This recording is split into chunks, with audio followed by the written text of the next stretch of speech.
Welcome back, everybody, to the You Ask We podcast, the show where you ask the questions, they answer them, and I'm just the guy in the middle. Today, we have an awesome guest for our first in-person episode this season.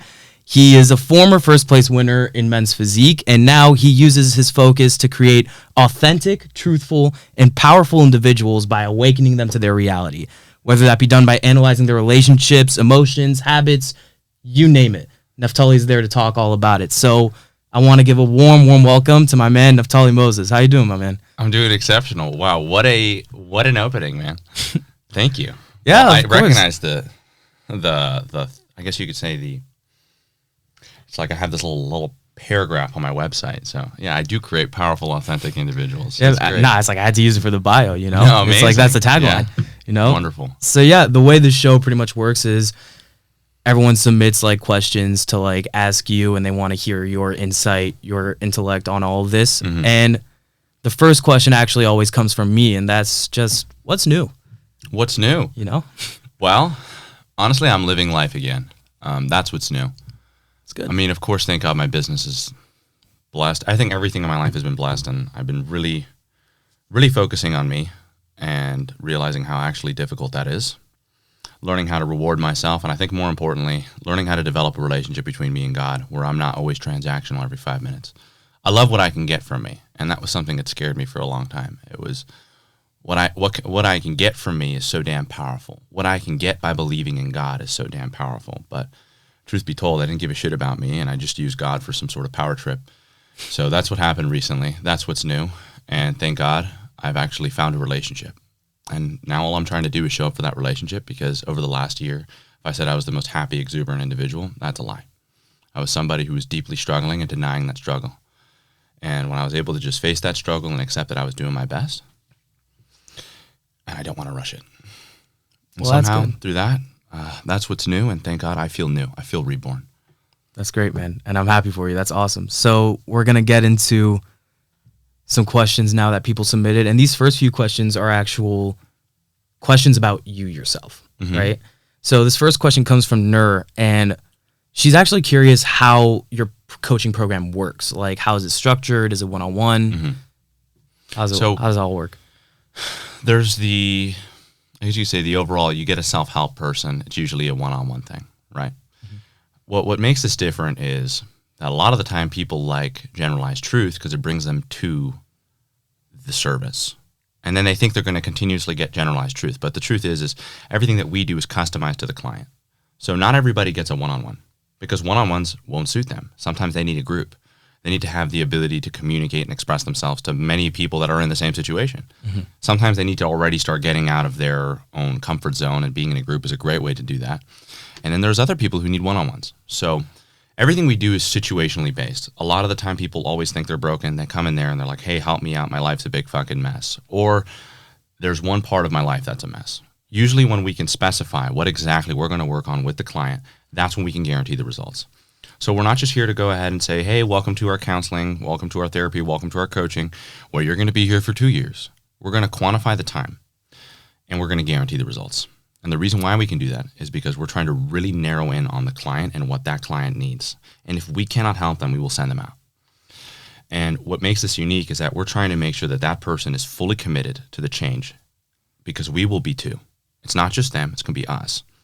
And they're going to be the ones making the change in their life. And I'll be the ones guiding them appropriately, being able to identify the actual problem, because that's exactly what I'm supposed to do. I'm just supposed to guide them.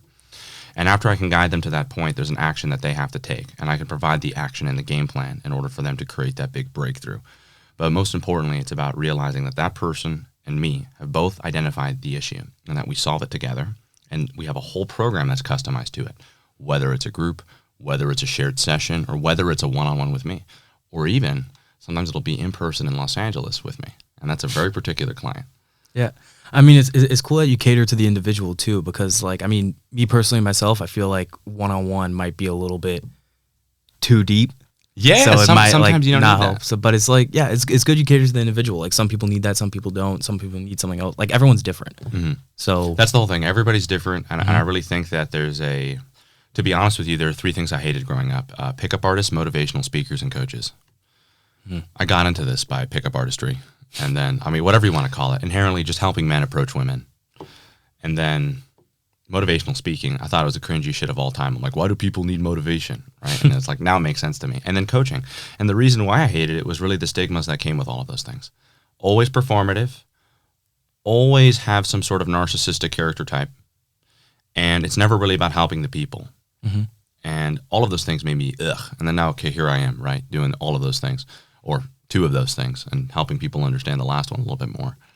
So it's really important that people do understand it has to be individualized. Not everybody needs a one-on-one. And I think that's a lot of the time people think, I need a one-on-one. It's like, no, you don't. It's like what you need is accountability, making sure that you've held yourself accountable for the goals that you want to reach and that you have an understanding of what's really holding you back. And then it's for you to do. Yeah. It's not like there's something about, I think, like the con artist, so to speak, that just tells you the perfect thing that you want to hear, not the truth, which is this is going to take work and you're going to have to show up to yourself for the rest of your life after this. And I'm not accountable for that. You're going to have the belief system that allows you to go into life where you're going to show up for you. I'm just here to show you how damn important it is. Yeah, that's all it is. And I'm actually glad you brought up the whole mission statement of it all, because this next question actually goes to your own personal mission, which is, from Maria, what would you say is your life goal? Oh my God. We're getting deep early. I mean, it's amazing. If you asked me this like 6 months ago, I'd say some sort of cliche. I want to help as many people as I can. I want to spread this message. It's not my message. It's a message from God, which is inherently unifying everybody, waking them up to their humanity, not their reality. It's a little different. But I think humanity is what we're here to experience. Mm-hmm. Now, I said that because it made me feel powerful. What I would say now is just my goal is to deepen that relationship between me and God as much as I can and allow it to manifest itself in the world. I think that the messianic complexes, there's no shortage of them, of people that say that they want to change the world. I think everybody does because they want to feel significant. Truth be told, I want to create an authentic life. I want everything to be a manifestation of me. I want my partner to not just be a partner. I want her to be the partner for me. I want my children to not just be children, but our children, our family. I want my work, my expertise, my career to be a reflection of who I am.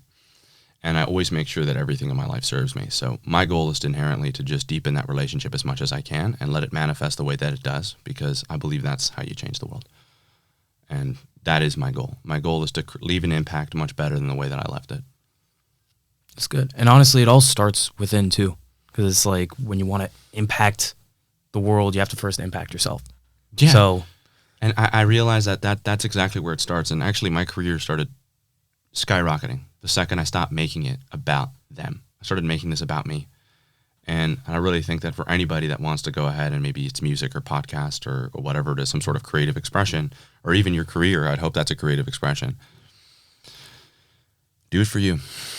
Yeah. And it's like, that's also what people want. People want to see people get personal too.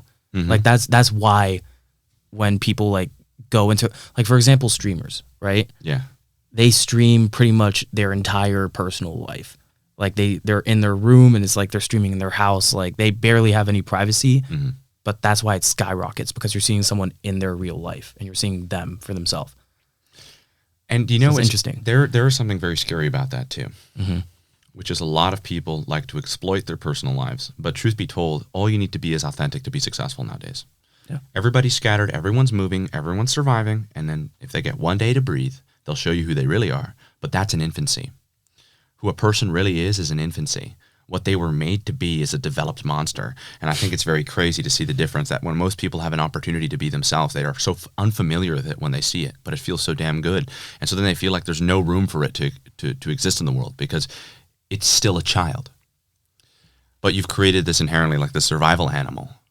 Yeah. And a lot of people have to start understanding, which is like, okay, I need to go back to the authentic part and develop that to the same capacity by which I developed my survival mechanisms. And then the day that I do that is the day that I can bring that authenticity into the world and this time have belief in it. I don't really think we're here to just go ahead and survive. You want to experience a real thing one day. You want to find love one day. You want to do something that you want to affect one life positively. After you've done all of those three things, you'll know what you can do. You'll have all the belief you need. Mm-hmm. But I really think people are trying to sustain those things. I want to change the world. I want to have a forever love. And I want to be authentic every day of my life. And it's like all of those things are juvenile and childish. Just show up for all of those 3 things. Do it once, and you will have the belief system that you will need to start anything that you want to do in your life, and it will be incredibly successful. If you change one life, you change the world. That's something, I don't know if you know Alex Rabiba, something he told me. And that was actually something that really helped me out. One of my first clients, alcoholic, suicidal, awful with women because he was always aggressive. And being able to just show up 100% for one client helped me realize what I can do for others. And now you can do that with yourself too. Mm-hmm. It gets you really high. And then that's where people start to go, well, you're delusional. And it's like, well, you should see, I've experienced something. I'm going to run with this. That's great. Also, by the way, shout out Alex Rabiba. No, absolutely. That's the homie from back in the day. It's the guy that made my freaking life make sense. That's good. So this next question actually goes into pretty much like relationship stuff because like you pretty much deal with relationship advice a lot. So this is from Satish. Like, how do you know so much about relationships? Because like she thinks it's really good. I also think it's great advice. Wonderful. Also. So it's like, how do you know so much? I do believe that there's a level of there's personality types, right? Some people are exceptional with people, and thank God I'm blessed with that gift to be really good with people and to understand human behavior. I'm also really familiar with male-female dynamics and inherently the importance of those roles, because I know we like to think that we're now transcended the male-female role when that's exactly the absurdity that's affecting people. Mm-hmm. I think that I don't know that much about relationships. I think I just know more than 99.999% of people. I think the field of relationships is something that goes really deep. And I really think, truth be told, is conceptual understanding. I think a lot of people like to know the how-to. I think you need to be willing to abandon the how-to completely and understand what a relationship really develops. A relationship is designed for 2 people to come together, to contribute, and to create. And a lot of the time we think that it's just about, oh, this feels good. And it's like, no, there's clearly things that keep people within what you call their frame. When they're within their frame, they're completely connected to their values and they can contribute enough to hold you. Here's a better way to look at it. If a man is holding a woman, and a lot of the time people like to look at relationships going, there's clearly not something going on here, but there's so much about the man that allows the woman to sustain her frame. And if he starts compromising those things, then inherently she starts to realize he's not a man.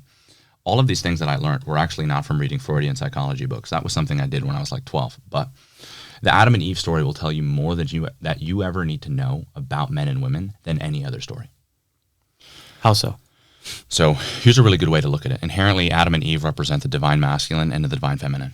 And I think that a lot of people like to acknowledge the fact that, well, there's differences in the modern world. I think that there's nothing new under the sun. I think that there's more terms, but the equation results in the same. The simplicity is ever evolving. And because simplicity is evolving, we think it's complex when really it's the same thing. But really we're having more information come in that we can reintegrate into the simplicity. And that's what makes it so rich. And that's what keeps us involved with life without feeling so like as if it's the same thing. It is the same thing, but always evolving. So we have to constantly reintegrate the new information into the same thing. And if we're not doing that, that's when you have chaos. So the Adam and Eve story is really interesting. I said this the other day on a podcast, which is one thing you want to know about men and women is inherently that we're very different, but we are part of the same whole. So when you understand that we're really here to come together as one whole, and we also represent what inherently that represents masculine and feminine together, being a pure reflection of what God is too, which is a combination of masculine and feminine, and that we embody them as conscious beings, or as even what you call man and woman. We are called man. There's a very interesting part about the whole understanding between the differences between them. This gave me a really good framework to understand that there's a difference. And it's like, well, okay, what do you know about men? They're supposed to protect and provide, right? How do you know that? They keep the garden, and they make sure that nothing in that garden goes out of order, right? Already a very good framework for it. And what is she? She's a helpmate onto him. A lot of people start to get all in their head about that, but typically women like to pick jobs that always support others. They also pick jobs that are involved around people. So this is, again, not even my own bias. It's just something that I found that confirmed the material that's even coming out now. When I have this framework to work with, I no longer fight against it, and so I can keep going on it. So inherently, one is in support of the other, and the male's role inherently is to be able to protect and provide for not only her, but for also to keep the garden in order, and she helps him along with all of those things. They had a aligned purpose, although very simple, and it is quite simple. When people make it complex, their life starts to suck. Yeah. And the second you make it simple is the second you realize that maybe your ego is hurt because life is not that big of a deal. It's actually quite simple and quite direct and quite to the point and quite beautiful in its simplicity. And so now this is where things start to, I guess, get more a little more evolved, like the dark traits of men and women, right? When the woman's not supporting her partner and the partner is inherently abandoning what exactly he's there to do. He also has a mission from God. Both of them do. Don't eat of the tree of knowledge and good and evil. And you can eat of the tree of life, though. And I find it's not the tree of death, the tree of knowledge of good and evil. And so what's the one thing that women would love to know?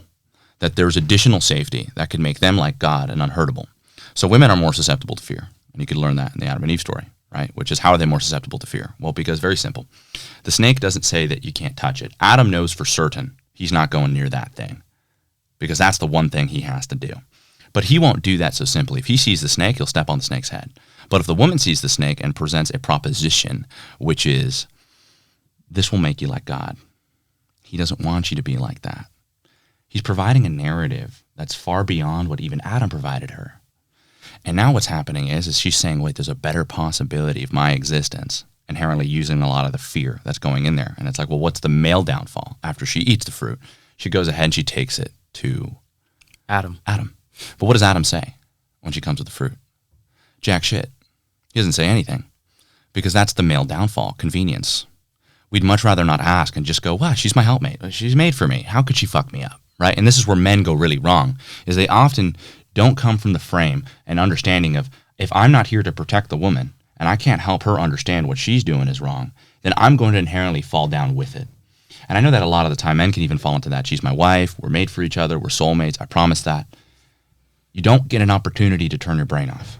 You always have to be paying attention, because if you turn your brain off, then you lose the ability to protect and provide for her, which creates all of the disorder that's happening. In the emotional way, in the financial way, in the spiritual way, in the mental way, physical way, sexual way, being able to provide in those all aspects and to create stability.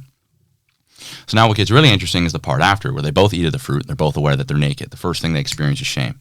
Whole different point.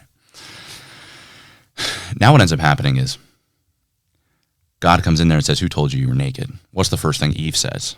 It was the snake that you placed in the garden, blaming God, right? Which is typically what happens, which is inherently, I became afraid because this is your fault, because it provided something that clearly ran into my wiring that I could be more safe than I initially was, which would have involved trust. But if you could be a single entity like God, then you won't need trust. So now you can learn even more about women. Like, remember, this is conceptual understanding, which means that if I were to tell this story to 8 kids in a room, they would all have a different perspective on it, and they would all be able to contribute based off the male-female dynamic, opposed to teaching people a psychology book. So now here's what happens after that. Adam points it at Eve. Another thing about male nature is they'll always blame the woman. They won't take responsibility for themselves, which is evolved male nature goes, oh shit, I ate the fruit, my bad. Who cares about the snake? I know what I was made to do, and I'm sorry, right? Mm-hmm. That's not what happened. Yep. And then, of course, you also see something very interesting, which is, this is where I guess you could say things get a little more nuanced, and a lot of the time people have a hard time interpreting it. There's a particular point in it where they talk about how men will spend the rest of their life working, and there will be thorns coming from the ground in order for them to work. And for women, it's that their craving will be towards their husband, and he will rule over you. And child rearing will fucking kick your ass. So this book is 4,500 years ago, maybe 5,000 years ago. And the story of Adam and Eve really gives you a framework of inherently how men and women function. And I'm sure a lot of people can go ahead and run with it and push their own narratives, but that's not the point. The point is inherently, now that I have the psychological understanding and I work with it professionally, I'm really able to realize that that story is unshakable. So truth be told, I was also raised with incredible parents. And being able to see the dynamic of incredible parents and to see how they can make really strong individuals, not the people that they wanted them to be, individuals, compounded with a biblical framework and an Old Testament framework. I'm not talking about any of the stuff that we grew up with, the Midrashim or whatnot. I'm talking about just being able to read the material and go, okay, I'm going to go into life and do my best. I'm not going to say any ands, ifs, or buts. I'm going to do my best. But then you start to realize it starts to play out on the world. And it shaped the way that we think. And it shaped a lot of people's understanding about male-female nature. It affects 95% of the world. All read the same damn book. You could say Adam and Eve. Everybody recognizes it.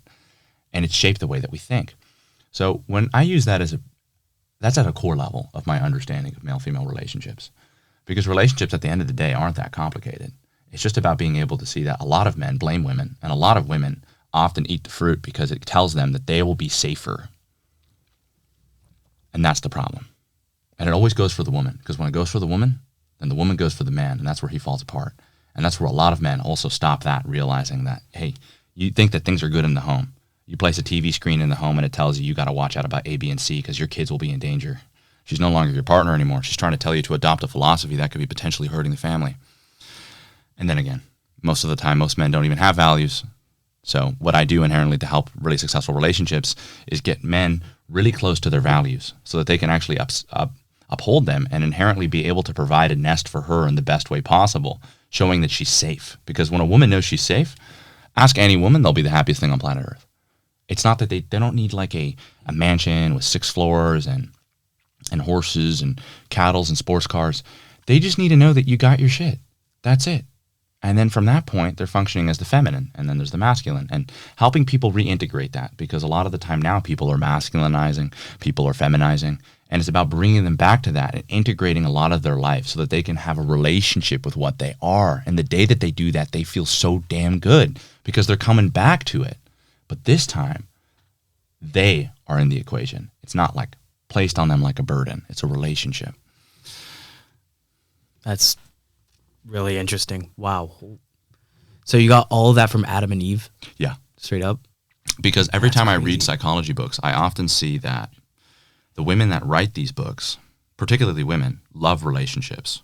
Men don't really gravitate towards relationships. They're going to gravitate towards more of the ability to protect and provide, which a lot of women really like. They like to see that men are emotionally intelligent and that they also value relationships and have the ability to provide stability there. You might notice that nowadays most men don't even know what that is. Like emotional intelligence for them is not taught at school. They're just taught how to make money, and they're probably not that good at it because they lack emotional intelligence. So it is very interesting to see that particularly women do gravitate towards relationships and how to create very successful ones. But it all started there. That's the framework, you know? And even you take people like Jung and Freud, they all gave that shit a look and were like, fuck, man, this is pretty wild. It seems to me like this is exactly how we're interacting with each other. And if you know the rules, then you could play the game. And then the more you play the game, that's when you start to get some evolved theories inherently, like what really works in a relationship, the small little nuances, like rewarding all of the things that you love seeing in her, and she rewards all the things she loves seeing in you. And that you guys can create an open space. And of course, if the values are there and the attraction is there, then you're just creating a deeper bond. And if you guys learn how to communicate with each other and learn how to engage in conflict and inherently resolve that conflict, then you guys can create a long-lasting relationship. But when you guys understand who you are and what you're susceptible to, then you can love. The point isn't to show you that you're forever fucked.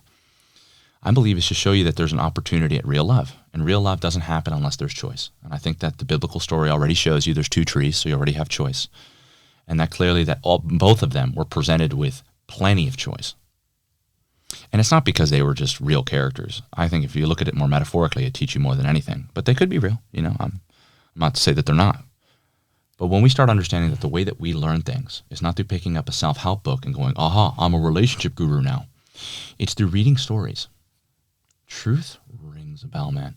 When people hear the truth, they know it. It's a part of themselves that they resonate with. Like when I work with a client and I start talking, not speaking, they're like, oh, thanks for the call, man. They hang up. But when I say something really true, they go, whoa, that was not what I was expecting to hear, but that sits so true to me. What's happening? You know when you hear the truth. Yeah. And I think that's where a lot of the time people start to go, well, what is the truth? A whole different conversation. But ultimately, that is the framework by which people can really start to understand relationships, because it shaped the way that you think. And it shaped the way that I think. And if people think that relationships are just putting somebody conveniently into your mold, well, congratulations, you will never have love. You'll have somebody that you forever rule and don't respect. And you conveniently place them in your life as you're miserable, and they are. Because only miserable people who need to attach themselves to others will manipulate others. It's really interesting. And that's a great answer, too. Wow.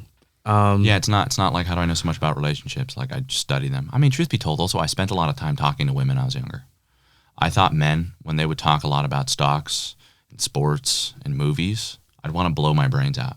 So I was like a very young kid at the time. He was 6, 7, or 8. I would just spend time with the women hearing what they talk about. They talk about children, they talk about relationships, they talk about their dissatisfactions, and they talk about their joys, but all familially related. And that always interests me. You know, stocks, oh fuck no, I'm out. You don't invest? You're not not big on it? I'm not down to talk about it. You know, if we're working and we're here to talk about stocks, let's talk about stocks and end the conversation. But I think the really rich conversations in life are going to be around family, around children, around male-female dynamics, and I think that's why everybody gravitates towards it. It's true. Honestly, they're more entertaining too, because it's like, I mean, I could talk about, obviously, like, I grew up with sports. I grew up like watching sports, playing them, all that stuff. So it's like I could talk about it for a while. Sorry, I attacked your values. No, it's fine. It's not like a value in a sense where it's just like, oh, I need to be able to talk about this. It's like if the conversation goes to that, I can enjoy that conversation. But I also really enjoy like real conversations about like real things. That's the whole thing. I noticed that when men gravitate together, they typically don't talk about anything real. But I feel like that's no offense. But I feel like that's men that don't know each other. That's my whole point. And women typically will start gravitating towards the serious conversations. Tell me about the guy that you're dating. Tell me about what you want to build in your life. And how are the kids doing? What is the relationship looking like? What's your sex life? Those conversations, and I think all men will agree, they put their hand highest. They're going to go, that's interesting, right? The truth is that a lot of men don't really have a relationship with their emotional side, so they don't really know how to express these parts of themselves while still maintaining their masculine frame. But you got to be willing to just start already breaking the walls, because if not, then we're talking about stocks, and then we're talking about the hockey game we just watched on the weekend. And there's a certain point where you're not talking about anything real. No, it's no offense. You could talk about whatever you like if you really enjoy it. But it's also like, I feel like, I mean, at least with my experience, right? Like with guy friends and girlfriends, like it's like, at least with guys, like sports or like anything like surface level would be kind of a way to break the ice. And then like over a little bit of time, like when the friendship would grow fonder and stronger, we talk about very real things. Like we talk about all this stuff. Like, with some of my guy friends, like they can be like, oh, like what's up with that girl you're dating? Like how is she? Like whatever, blah, blah, blah. Like we can spill tea, like we could. But it's just like we had to get like closer to do that. Like we don't do that like off rip.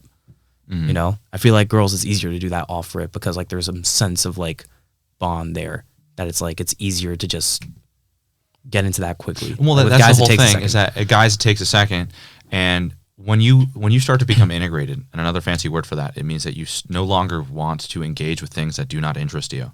You will become very easily bored by those conversations. And then you will start triggering people because you'll start having your shadow just activating itself. And another fancy word for that is just that when somebody talks about something that you clearly don't want to talk about, you like already start to get, you either disassociate, which is part of people pleasing, or you start to just challenge somebody. And then that's where the conversation happens. I think a lot of men are just very nice to each other. When truth be told, they don't even want to engage in the conversation. And if it's going to be a conversation, let it be rich, let it be full of philosophy, let it be full of psychology, let it be full of life, let it be full of struggles, let it be full of vulnerability. And then it's rich. It's really rich at that point. But yeah, most men are not typically like, I love your hair. So anyways, who are you seeing, right? It's just a difference in approach. Yeah. And I honestly, this is something for me, like when I go to Shard Tzedek or like whenever I go to any temple and I notice that immediately people are status checking each other, I get so bored. Like, oh, what do you do for work? Right? Like, oh, no way, did you see the game this week? You're like, where's a revolver? I want to blow my brains out, you know? and I really mean that. And I started realizing how irritated I became in it. And then I stopped actually people-pleasing, and I started just saying the things that I wanted to say. I'd piss a few people off, but other people are like, oh, we could talk about these things? It's like, absolutely we can talk about these things. Let's talk about men and women. Let's talk about politics. Let's talk about the world. Let's talk about male-female relationships. Let's contribute to that war, because this whole thing that you told me, the money that you made this weekend, it really making me want to gouge my eyes out. Unless it's, of course, for a higher purpose. You know, I think that there's a lot of people like the sound of their own voice, and they just like to engage in nice conversations. When truth be told, we can be talking about real shit, and there's no rules around that. We made those rules up. Yeah, you got a point there. You know? Yeah. Like maybe you could talk about real stuff off rip, but absolutely. Yeah. Might take me a second to do that personally, but it's nice. It's cool. Yeah, no. It's going to take a minute. You're going to start realizing if you pay attention to it. It's like a nice little thing. Bring your conscious awareness to these things when you have conversations, and notice how you may be disassociating and pulling yourself out of your body. when I help people with social dynamics, I typically try to keep them in their body as much as possible, and so that they can see their thoughts just go through their head too as they're responding to something. Some of those thoughts are intrusive, but the more that you become open to those intrusive thoughts, you become magnetic because you're not resistant to who you are. You're okay to realize that some people will not like you, but others will love you because you're owning it now. So it's like you find yourself in conversations, pay attention to how some things are irritating you and that you actually don't need to be there and you could walk out. Mm-hmm. Or you could challenge the person. It's true. Maybe. We'll see. But until then, like we have some questions that people need advice about, you know, as much as I can talk about like me and you. No, you know, please like, go for it. People got questions they need to answer. I get carried away, man. Nah, it's all good. But yeah, so like, you know, now that we're talking about like friendships and like relationships and stuff like that, like these few questions are actually about relationships / dating advice. And I'm gonna start off with like a friendship question because like we're just talking about that. So this came from Hope. How do you get over friends that just grew apart? You know what? I love that question. Hope, you're wonderful. Here's the thing about friends. Here's the things about friends that just grew apart. I think it's always good to realize, it's always good to confront these people, right? Because you want to understand these things. You don't want to take them personally. People do grow apart. It's very simple. Some people just wake up one morning and they're like, I'm just not satisfied with this relationship. I'm walking out. I had a friend that I was friends with for pretty much since I was 17 to 23. A very long friendship. I've also had friends that I've had from the age of 10 to 21. And I'm not joking, these friendships just went like... Typically, it has to do with the fact that people are too afraid to actually tell you the things that they want in their life, and that perhaps maybe you represented a weight to them and vice versa. It's very hard to tell somebody, you just don't represent the adventure that I want in my life. Perhaps that maybe when I hang around you, I don't get to actually put myself in the environments that I want to be in. Maybe you might be bored about somebody. And a lot of the time, people are not confrontational enough to say that, and so that can leave a lot of insecurity and doubt. Friends don't just grow apart because they just grow apart. Believe me, there's a deeper reason behind it. They want something. They want something different. And I think that could really make people feel a little insecure sometimes, which is, what's wrong with me? Why did they walk out of it? Truth be told, it's very nuanced. There's a lot of resentment that a lot of people haven't confronted in their relationship, and that they'd much rather walk away because it doesn't have to remind them of the feelings of maybe inadequacy that they maybe have with the other person in front of them. And I noticed that this was the case when a lot of my childhood friends, I mean, some people that you even know, weren't actually communicating how they actually felt about me. Mm-hmm. And I was like, what? I thought we were like the best friends of all time. You were upset when I'd say those things to you? You were upset when I'd ask for a car ride in high school? You were upset when I'd make these jokes?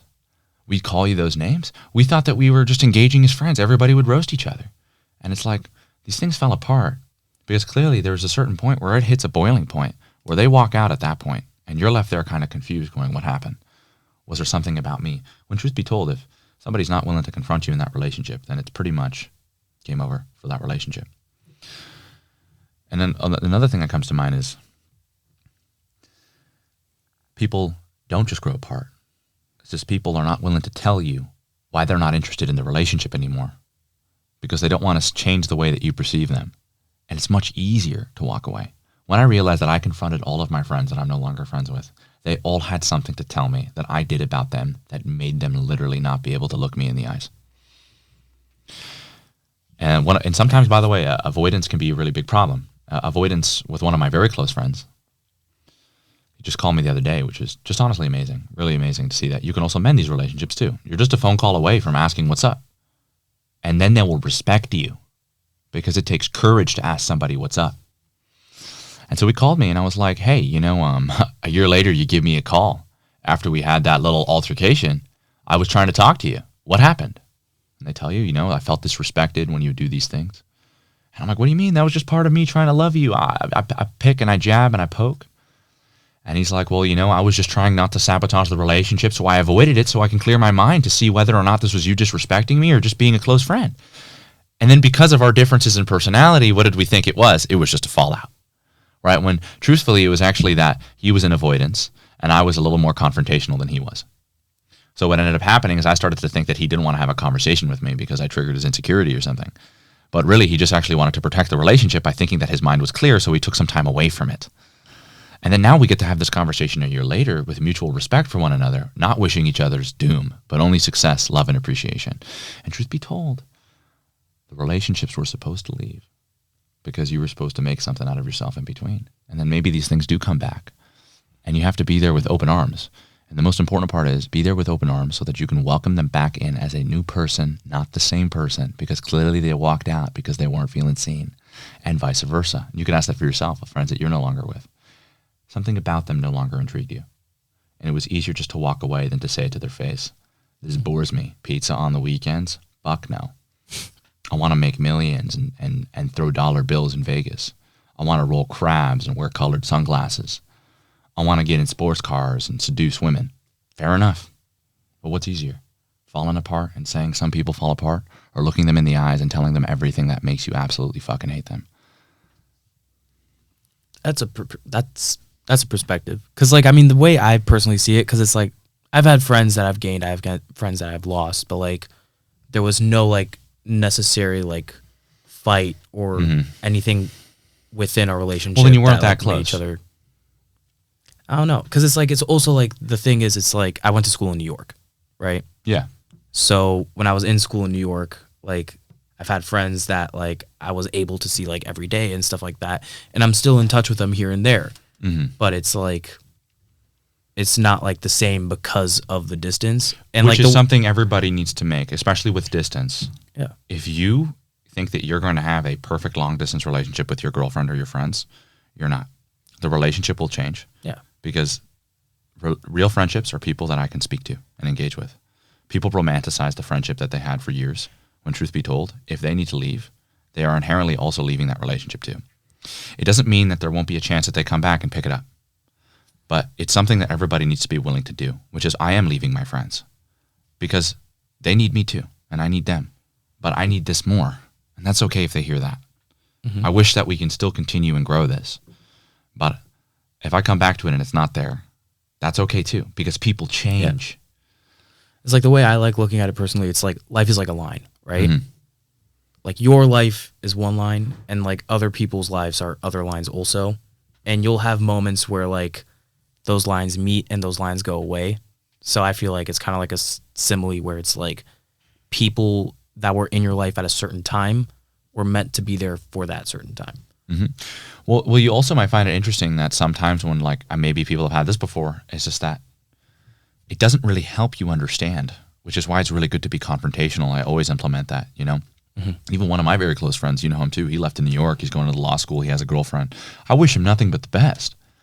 But the people that were there when I was crying my eyes out because I was going through serious fucking struggles, those people are my friends.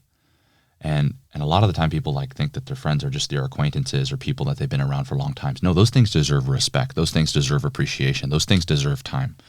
But your friends are pretty much your family. They're there when you fall, and they celebrate with you when you win. And they will do anything they can to be there for both. And so I think I just have a higher standard for my friendships to not let those things just fall out. Because the second I'm not getting the communication I need from somebody that I love, it's motherfucker, where are you? What's going on? Talk to me. And then it's, you did this one thing last night, it pissed me off. Okay, great. Now we're having a conversation. I'm glad we're here. Well, it's good you have that perspective because it's like, I mean, friendships are meant to be something like at a deeper level than like just acquaintances. Absolutely. You know, I really realize that. The friends that I grew up with, the people that I had in Valley Torah in high school were not people that actually were friends with me. We would share so much time together and confuse the time and familiarity with friendship. That's not friendship. Friendship is an accumulated vision. It's accountability. It's the person you think about before you're about to make a mistake that you told them you didn't want to make, right? You told him, I'm not hitting up my ex. And he goes, well, you're not hitting up your ex and I'm proud of you. High five, right? And then now your ex hits you up. Who are you thinking about? Your friends. And it's like, well, those are actually your friends. There are people that are building with you. There are people that when you tell them the parts of yourself that may be unacceptable to a lot of people, they go, are you kidding me? Let's do it together. And they'll tell you shit to your face. And they'll tell you the things that they don't like about you. And they won't wait till tomorrow to tell you it. They'll tell you it the second it happens, because those people really care about the relationship. When we let those like, ugh, you did this thing that pissed me off at the party, you didn't say hi to me, you talked to that girl, you avoided me. What, do you not want to be seen with me? Right? That's a good question to have. And so what ends up happening is that when you create this like realization that friends is something that is so damn important, and you better have people that are close to you in your life, because if you don't have friends, you have a really hard life. I know people surrounded by people left and right. They don't have friends. And of course there's, oh, what's up, man? Been super busy. Not how that works. You know, friends are people you just shoot a text to and you're like, I want to see you right now. What could we do? True. No, but it's like life could be crazy too.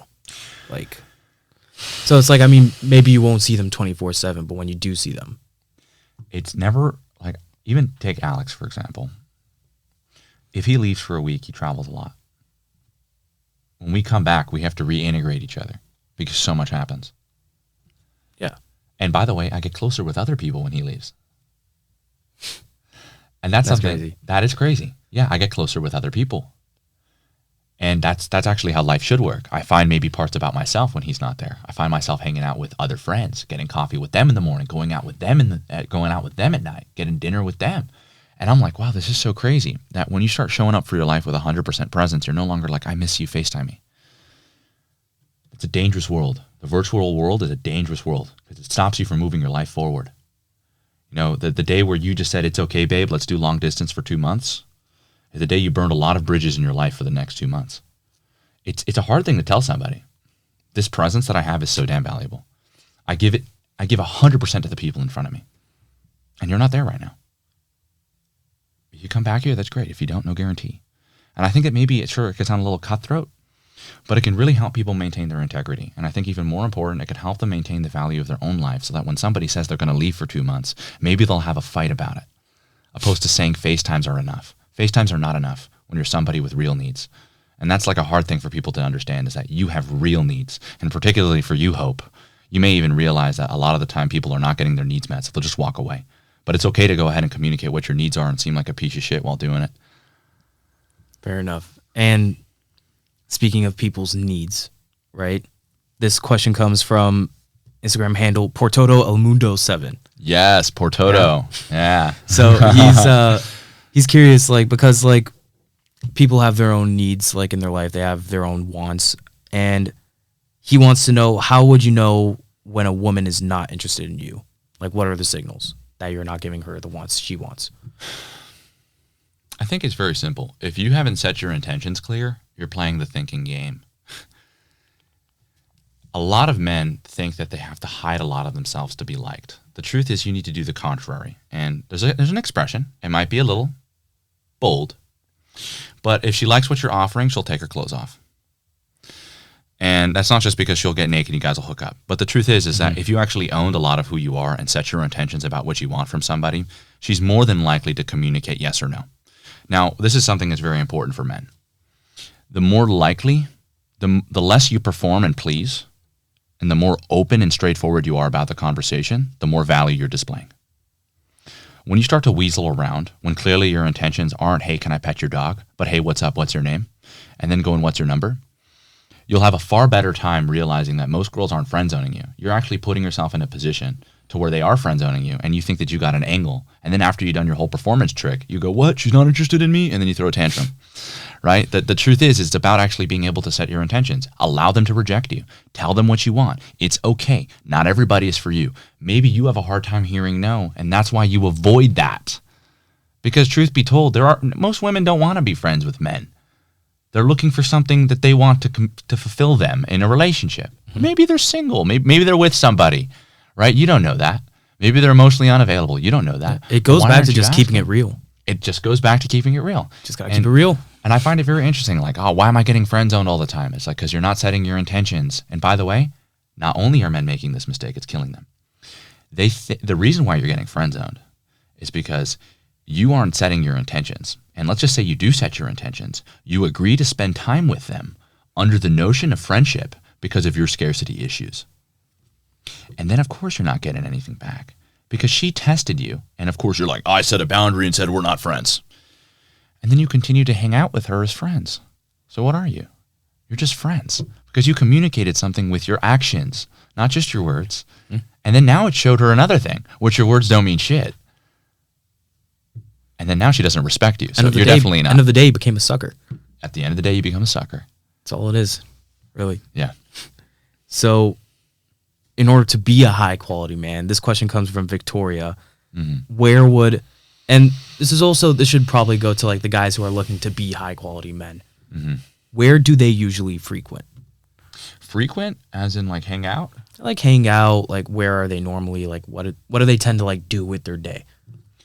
I know that this is very interesting. I think the term high quality, high value, all of these buzzwords, right, that people can associate that to. I think that the second you stop trying to look for it and realize that they're everywhere, just your magnet's off, because they're there at the grocery store. They're there shopping for some pants at Lululemon or shorts, you know. They're at the crystal shop, for God's sake. They're at the library. They're actually at the bar or the club occasionally. They're at the restaurant next to you. And the truth is that you can't recognize them. So that's a better place to start. It's not where do they gravitate. It's what do they look like to you, and then accept that they're everywhere. And then now you no longer try to find yourself in certain environments of, quote, status, which are going to have a lot of predatory men there. Instead, start realizing that actually they're human beings, quality or not. We all eat food. We all drink water. We all enjoy sunshine and enjoying some days at the beach, right? And when you start to go like, okay, where do they frequent? I truthfully believe the best question you could ask yourself is, what are they to me?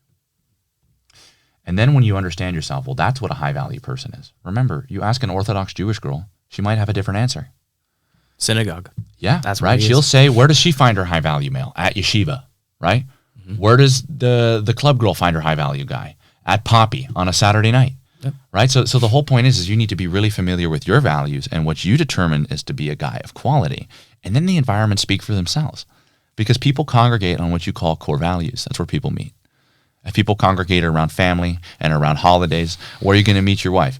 Go to a Rosh Hashanah event or a Passover thing, right? She's more likely there because you guys are meeting on core values. So there's less conversation to have about who you are. And then at that point, you could recognize them based off quality. That's probably also why, like, really, really religious Orthodox Jews, like, that's probably why they get married very quickly. Oh, yeah. Because, like, they meet on something that their values just align, like, right away, and there's not really too much to, like, figure out. There's two parts to that game. One of them is you have to have a relationship with your values in order to believe them. And a lot of people don't understand the pressure that comes with family and going against your community about beliefs that you don't believe in because you'll be ostracized and excommunicated. And you will also have to shut down a lot of the authentic parts of yourself because that might be too much for other people to handle when it comes to setting you up. So it's not a risk-free system. They tell you it's a risk-free system. If you're going to have two people who are shut down by shame by the end of a matchmaking system, those aren't a happy couple. They're a couple that got married, sure. But ask them if they're happy that they're married, right? So it's also really, there's a whole different thing. Yeah. But I like that question. It's like, where do they frequent? It's like everywhere. What do they look like to you? Because they're everywhere. Pay attention. Observe a little bit. Listen a little bit more. It's probably the best advice you can give anybody. And this question now comes from Nassim because he's asking, it's actually funny. He just put trust issues.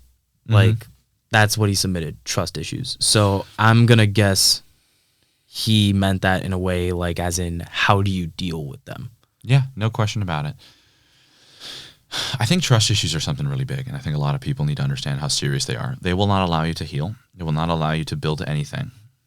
They will keep you in a position to where the world is demonized and you're the hero, which will create a massive ego. People with trust issues are burdensome. And so you have to remember that if you have trust issues, you're a burden to other people that want to work with you. So there's a few things to it. And inherently, to create a world where you can trust people is understand the paradigm that you live in. Another word for paradigm is inherently the reality that you see. Remember, if you've been fucked over by people a lot, are you somebody that's easy to fuck over, which is something you need to consider yourself? Or are people bad, which is also something you need to consider yourself?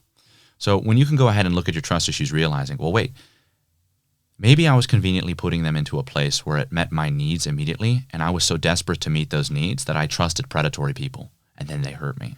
Now you've learned something about yourself. And then the other part is realizing, are there kind people out there? And how do you know what a kind man or a kind woman is versus a manipulative, tyrannical one? And the truth is, you have to start getting in touch with your intuition, a judgment of character. And the way that you can trust anybody is based that they follow through with the things that they say. It's in the small things that they do. Hey, let's meet here at this time. They meet there at that time. At that time. Being able to see people's behavior often allows you to accumulate and build trust, that they say things and follow through with them. If I said that I'm a religious Jew and perhaps didn't wear a yarmulke, then maybe there's some cognitive dissonance that I'm having, right? It makes me less trustworthy because I say that I'm religious, but I don't associate with the religion. Mm-hmm. So a lot of the time we think that we can't, that trust is like, how do you trust people? Pay attention to them, listen to them and observe them, and remove your desperate needs from the table so that you can allow them to meet them for you. And then you could start telling the difference. But when you're desperate, man, you got the blindfolds on. And when the blindfolds are on, you're getting hurt by the predatory types because they know you can't see and because they have eyes and you don't. And every time they go, what does it look like? Oh, they're like, oh, I'll tell you what it looks like. And they'll take everything from you. So, and I think the most important thing to understand is if you want to heal and you're somebody that does have trust issues, relational wounds require relational healing. So you're going to have to put yourself into a position to where you do trust somebody, right? Like, why does it help so much when somebody works with me? They have to trust me. If they don't trust me, there's no coaching. Yeah. So, but the truth is, the second they can trust me, they can see that I'm kind and I'm good, and all I want to do is get the best for them. I'm not trying to push a narrative. I want the best for them. I want them to be the most them. I want them to be the most connected. And then they're like, damn, there are good people out there. And I believe that for anybody that's listening to this, I think that the most important thing you can do is realize that there are people with trust issues. Show them that there is good. Help them so that they can start building and healing in their life. It's good. I mean, end of the day, it's like, if you want to trust people again, you're going to have to like make that first jump. Yeah, absolutely. Yeah, you're going to have to trust people again because like to think that you could live in a world without people is, well, you're going to, drugs will do a really great job for that. Drugs will do a great job. Jeez. Drugs, sex, food, sublimination in every form and fashion. Yeah, pretty much. But, you know, speaking on like growing and like continuing like a healthy mindset, we actually have a few questions that are more catered to that specifically, right? So this question comes from Ariella, and she asks, what would you advise people who want to go to a life coach or pretty much do anything like to help better their mindset or better their life, but they're vulnerable to taking that first step? Well, it sounds like somebody's having a hard time making decisions, right? Yes. A lot of the time, what's really important is you need to feel heard. And this is for anybody that's looking for a life coach, a therapist, a counselor, a program, whatever it is. You have to feel heard. If the person does not make you feel like this will solve their problem, don't work with them. A lot of people like to sell you on the thing that they have. They can tell you great stories. They can be super performative and get you in a super big adrenaline high and then help you make a decision. But the truth is that a good salesman and somebody that's a good coach that wants to help you work with them has to really establish whether or not they can help you first. Because if they can't help you and then they sell you on something, you feel like you were literally just, I don't know, completely exploited. Conned, yeah. And he's kind of going there like, well, it was your fault. You made this decision. And then now you trust your decisions less. So it's really important that when you make these decisions, you get information, as much information as you can get. And if he can't really give you that information, then he's clearly not somebody that knows what he's doing. Because sometimes that information is, oh, well, you know, you have a very particular issue and actually don't specify in that. Yeah, I wish you all the best. I actually know this other guy. Go work with him. He's great. He works exactly with mindset coaching. Amazing. Send me his number. I'll reach out to him. Perfect. The truth is we can't help everybody. And there are some people that have a hard time making a decision. Decision making requires somebody that's going to help you make that decision, and that you need to communicate that to them, which is, I feel like this is the right fit. I feel like this is the right program. I feel like you're the right guy. I'm shaking right now. Maybe realize that your whole life you've had a hard time making decisions, and that because you have a hard time making decisions, you know that decisions have massive consequences. And maybe every time you make a decision, you come in as a perfectionist. And if you come in as a perfectionist, you can't make decisions because perfectionists never change. And maybe what you're afraid of is changing, and now is the day you do it. Why is today better than tomorrow or next month? Truth be told, you got to make it today. You just got to make sure that you feel heard, that you feel seen, you feel recognized, and do it today. Do it today.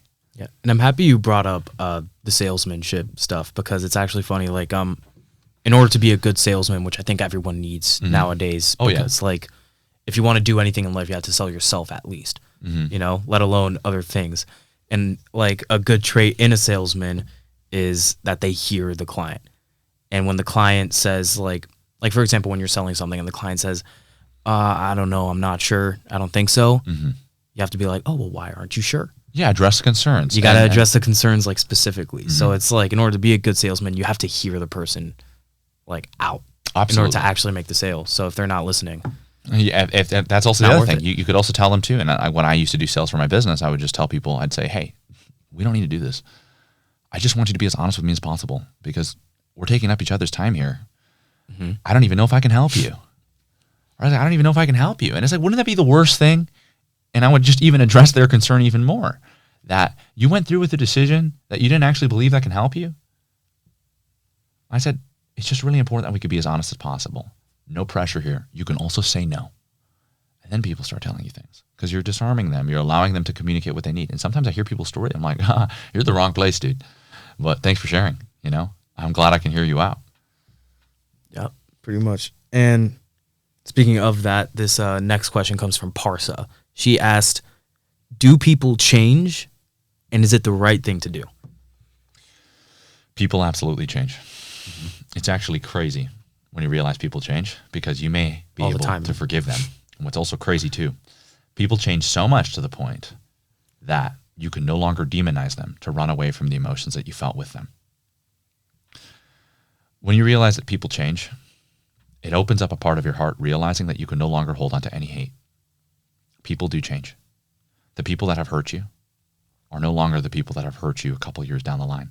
The people that refuse to change are people that are suffering so enormously, you don't even need to worry. And I experienced this in my life, which is not only do people change, they want to give you love that you never thought that you would have ever got from them. They change so much. They want to be able to hear you out and actually let you say what you have to say to them. I never thought that was the case. I thought that people would always like to weaponize it against you. It's always you versus them. But it turns out that forgiveness is a real thing. And when you forgive somebody, maybe perhaps you were wrong too. And then it's not about whether or not that they've changed. And a lot of people like to say that, oh, they've changed. Okay, well, come on, chill. You're utilizing this to make bad decisions in your life. You'll know when somebody changed. It's when they make an effort to show you that so that they can feel safe with you again.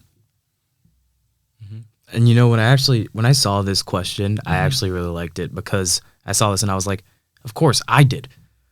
Like, I was like, because when I was younger, like a kid, I used to be like a total dork that would quote iFunny all the time. And that was like my idea of humor, you know? And it's like, eventually I grew up and I realized, you know, it's like maybe repeating someone else's joke 10 times in a row to someone's face is not the right way to make friends. Yeah, you know? but I think it's a start. Nah, it was a start, but it's like eventually it's like I like chilled out a little bit and I kind of realized who I was. And then once I found out who I was myself, I'm here now. Amen. Here you are. So it's like, you know, it's like, of course people change. you have changed a lot. You have changed a lot. You've seen it personally? Absolutely. You don't mask anymore. You think I used to mask? Absolutely. How so? Yeah. Well, it's very interesting. You're funny. In a sense. But you also want it to be funny. Because you understand how that was something that you can really associate value to, right? I guess. So you would usually come in being funny, and then that would irritate some few, but others who would tolerate you would listen to the funny and enjoy it, and those would be your friends, right? Now you no longer try to be funny. You just let it come out. It's if you're not feeling like you want to make jokes, you don't make jokes. You trust yourself. You trust that you're worth value, something of value, and that's why you no longer mask with the humorous font or the banter or the testing. Very interesting. Yeah, you have changed. And there's more to you, and that makes you more complex. You're not playing the same game. You know, I don't remember signing up for a session. I didn't. That's crazy. Nah, dude, I'm the worst to be on with a date. You know, you think like, oh, he's the dating coach. He's great to be on. Sometimes I'm not even having a conversation. Just analyzing. And the truth be told, I hate it. I like to really see how much somebody's willing to tell me, not how much I can pick up off of them. But I'll ask questions to see how open they are about those parts of themselves. And I think that vulnerability and openness, and when somebody can trust me, it's the most attractive thing in the world. Because I promise you, I trust me. I made myself somebody that I'd be worth trusting. That's good. And you know, you also talk a lot about being confrontational. Oh yeah. Right? which is a value to you, you know? So Barty, I hope I pronounced that question right. I hope I didn't butcher that. I'm so sorry if I did. But Barty asked, how can I be confrontational without being offensive? I think that you need to accept that you're going to be offensive when you say anything about yourself. And that if you can't make peace with that people will see you as a confrontational bitch and they will dislike you, then maybe you should start treating others with kindness and be nice to yourself. And AKA, that's called being cruel to you and nice to others. When you begin to realize that's the alternative, you no longer care about being nice. You care about being able to communicate what was seriously making you screech inside. And that was the same thing for me. It was like I'd be around a lot of my friends and they would do a lot of things and I would keep my mouth shut because I wanted to maintain the relationships and not be perceived as the guy that's being a nuance. But the truth is that you can actually start creating things that are real, because the basis and foundation of all relationships is truth. So the truth is how are you feeling about the situation? Oh my God, you're pissed off. Then why are you repressing it? There's no relationship here. There's them getting what they want and you feeling sorry for yourself, that everybody in the world is always out there to beat you. That's not the case. The case is that you need to be somebody that's willing to be seen that way. And by the way, here's the good part. When you're willing to play the fool, you will get better and better at confronting people. And here's a really good way to do this. And I tell this to anybody. It'll really help you. Set a frame. Oh my God, I'm really sorry. I made the wrong plans. I said that we were going to go to this restaurant. And you said that we're going to go to this restaurant. I said yes. Bro, I'm so sorry I said yes to that. That's my fault. AKA setting a frame, being vulnerable, allowing them to realize you're not there to beat them. You're on the same side. I'd rather kill myself than get Italian food. And then now you're no longer offensive. You're just being honest. Why? Well, because you set a frame for your confrontation. You could also be loving with it. Eden, I think you're the best. I love how you picked the place and a time and that you said, let's all go there. But if you tell me we're going to charcoal tonight, I'd rather blow my brains out. Right? Yep. And so what I end up doing was actually not telling him I'm not on his side. I'm telling him I'm on his side and I'd like to be considered. And then I'm not offensive anymore, because a lot of the time people immediately go, well, confrontation? No, I'm not going, bro. And then now you're like, what the fuck, dude? Wait, you're rejecting me as a friend? I thought we were going to get dinner, right? And so a lot of the time that can trigger people. But when you set a frame and you open up and you become vulnerable, you don't become offensive at all. You become real, and people really appreciate the fact that you're somebody that also wants themselves to be considered. Then they respect you. I know that's a really hard thing, but what if I say what I want? Won't other people walk away? That's not true.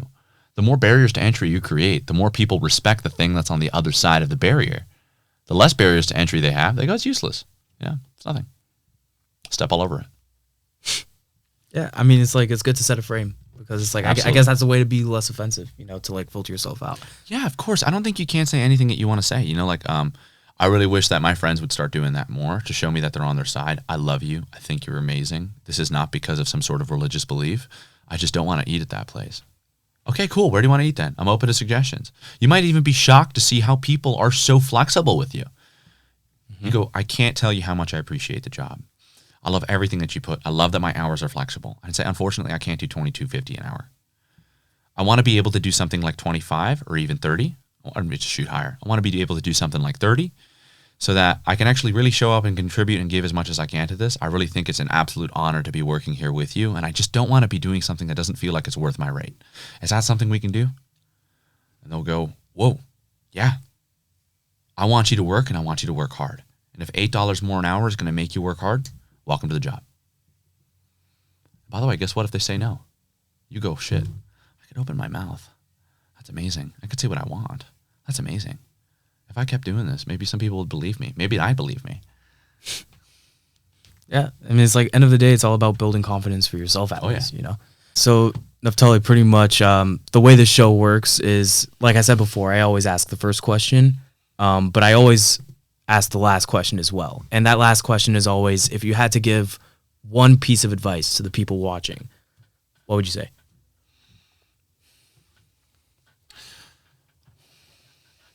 Well, for starters, I'd say you're all right.